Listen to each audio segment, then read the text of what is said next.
Aynan bu lokatsiyadan 3 qaraman deb hech ham o'ylamagandim. Do'stlar, Qorasuv shahrimizda aynan Nurxonov ko'chamiz 134-maktabning oldida naq 3 so'tga 8 ta bo'lmasi bilan daya remontlari bilan do'stlar kelib yashaydigan uyimiz do'stlar. Siraz bolalarni aytamiz, aytilish bosi $75 ming dag'i sizlar uchun yaxshigina kamlari bor deb. Do'stlar, bu uyimizni pul topar uy desak ham bo'lar ekan. Podbiznes holatda ikkinchi etajimizda chevarxona bo'lib ishlab kelgan. Ushbu ishxonalar ham tayyor. 5 ga 10 razmerda ishxonalar ham bor ekan va uyda doimo holatda suvlari kirilgan, svetlari bor, gazlari bor. Bilasizlar, bu lokatsiyadan negizida sotilib turgan chekterjana uylar chiqmaydi. Bu aynan Nurxonov ko'chasida shoshilmay tursanizlar, esin nomerlarini dag'in polniy orientir adreslarini aytamiz va egasining telefon nomerlariga ko'pchilik shoshilib qoladi ekan. 0550 14 44 44 0550 14 44 44. Do'stlar, shu nomerlarga yengina qaylasizlar. Bu uyimizda dokumentlardan hech qanaqa muammosi yo'q va sinovlarga aralashmaganligini ham esi bir qadar ta'kidlab aytib qo'ying.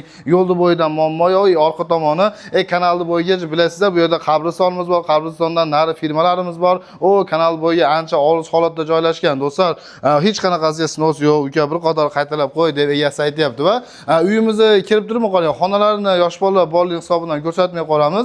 O'njoqdagi qator mana 5 ta xonamizni ko'rsanglar bo'ladi. Pastimiz o'zida 5 ta xonamiz joylashgan. Har biri shunaqa aboy remontidan chiqqan, chiroyli kelib yashaydigan tayyor holatda va uyning so'l tarafida oshxonamiz o'rni joylashgan. Mana bu yerda kuxnyamiz bo'lsa, ikkinchi etajimizda ishlab kelgan shunaqa chevarxona, ya'ni chevarxona bo'lib ishlab kelgan, ya'ni razmerlar 5 ga 10 bo'lgan katta zallarimiz. Hozir ham kelib buni shunaqa bir ishxona sifatida foydalansanglar bo'laveradigan tayyor biznes komnatalari ham bor ekan. Xo'p, bu joqda 5 ta komnata ketgan bo'lsa, o'da jog'imizda ham 7 metrga 5 metr bo'lgan yana bitta shunaqa katta zallarimiz bor ekan.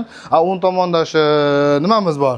Mana bu hojatxona bo'lsa, ichkarida dushovoylar ham aynan shu yerda joylashgan. Hojatxonamiz orqa hovli tomonimiz va bu tomondan qabristonga o'tib ketish xotlarimiz bor ekan. Bu yerda ham qo'y-poylardan ham bemalol boqib foydalansa bo'laveradigan dokumentlarni 3 so'tlik ushbu uyimizda aytilish bosi $75 ming dag'i sizlar uchun yana ozgina kamlari bor deb chiqardik. Endi orientir adreslarini to'shniroq tushuntirib qo'yaylik. Ammo uyda ichlarini ham dag'i bir sizlar o'zingizlar kelsangizlar ko'rsatib qo'yar ekan. Yashashga juda ham yaroqli va mana bu tashqi remontlarimizni ham shunaqa rodbullarni berib qo'ygan, xohlagan ranglarida kelib turib bo'yab olsanglar bo'ldi qilib tayyor qilib qo'yib. Do'stlar, juda ham bir faizli, istarali uyimizga hammalarni chaqirib qolamiz. Do'stlar, bu yerlarda bilganlar biladi, bilmaganlarga ma'lumot qatori aytaman. Bu atrofdagi hamma odamlar o'zim yaxshi taniyman. Hammasi bir-biriga axir-inoq holatda yashayman degan do'stlarimizga eng tinch rayonlarimizdan. Do'stlar, mana bu ertasi ichidagi 134-maktabimiz, Intimo magazinimiz. Do'stlar, bu yerda maktabimizda chalingan qo'ng'iroqlar uyimizga shundoqqina eshitilib turadigan. Maktabning oldidan aynan mana Bakalay tomonga qarab yurganimizda chap tomondagi bir 4-chi, mana 3-chi xonadonimiz sizlarga aytib o'tgan uyimiz bo'lib qoladi. Do'stlar, telefon qilinglar. Bunaqa uylarimiz doim bilaman chaqqon. Ya'ni 100 mingga yetmagan uylarimiz chaqqon sotilib ketadi. Uy bor. Assalomu alaykum. Uy olaman deb yurgan do'stlarim tezlik bilan ulgurib qolinglar, yetishib qolinglar. Hammamiz ham shunaqa faizli zo'r xonadonlarda, zo'r narxlarda olib bola chaqa bilan yashab olishni nasib qilsin. Keyingi videolarda ko'rishguncha xayr salomat bo'linglar.